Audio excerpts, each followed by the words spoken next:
From May to February next year, like for 7 to 8 months, I focused upon revising the standard books of prelims plus making notes of mains. So what I did in the 5 hours of every day, I read 1 hour per book.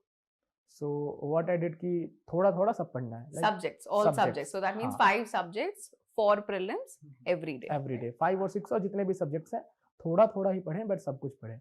Thing that I did in my preparation that helped me get here was to understand that the preparation of the exam feels like intellectual pleasure, because anything that you read, it will give you a pleasure that you are gaining something out of it. Anything, literally anything that you read.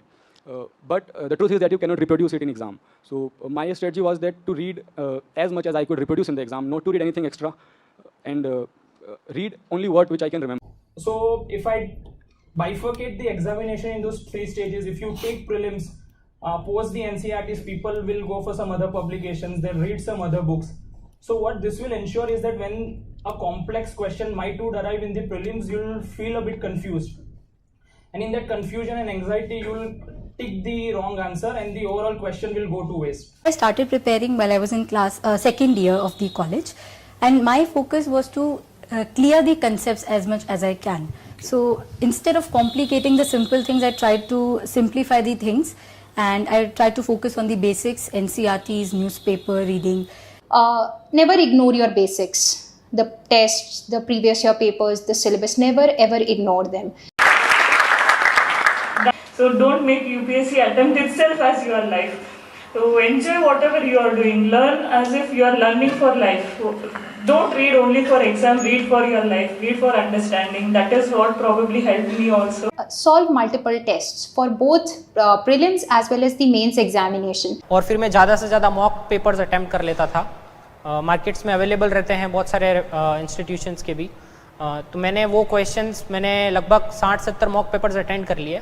और कभी अपना score देखकर ऐसा मत सोचिए कि 120 आना चाहिए, 130 आना चाहिए, टॉपर्स के उतने आ रहे हैं, दूसरों के उतने आ रहे हैं. साथ आपको लास्ट 2 मंथ्स में एक जो इम्पॉर्टेंट चीज़ करनी है वो है टेस्ट सीरीज़ अटेम्प्ट करना. Test series is very important in civil services prelims. अगर आप रोज़ के रोज़ टेस्ट देंगे तो आप एनालाइज कर पाएंगे कि आपका कमी कौन से सब्जेक्ट में हो रही है या फिर अटेम्प्ट करने में क्या कमी है. Every day there is a constant motivation to go further, to go 1 step further in your preparation.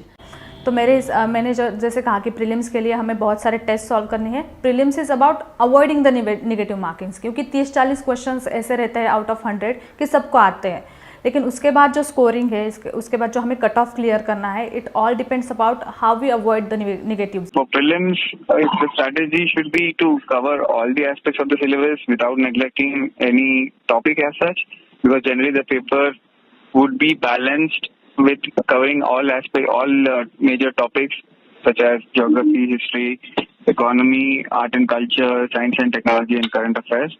So these, and especially the government schemes, these are pretty crucial for aspirants to go through, have a firm grip over, so that they can mark the answers properly. जब मैं अपनी इस लंबी journey को 5 attempts, 6 साल, अलग अलग jobs को सम अप करता हूँ, I think one thing which is a common denominator is the spirit of never giving up.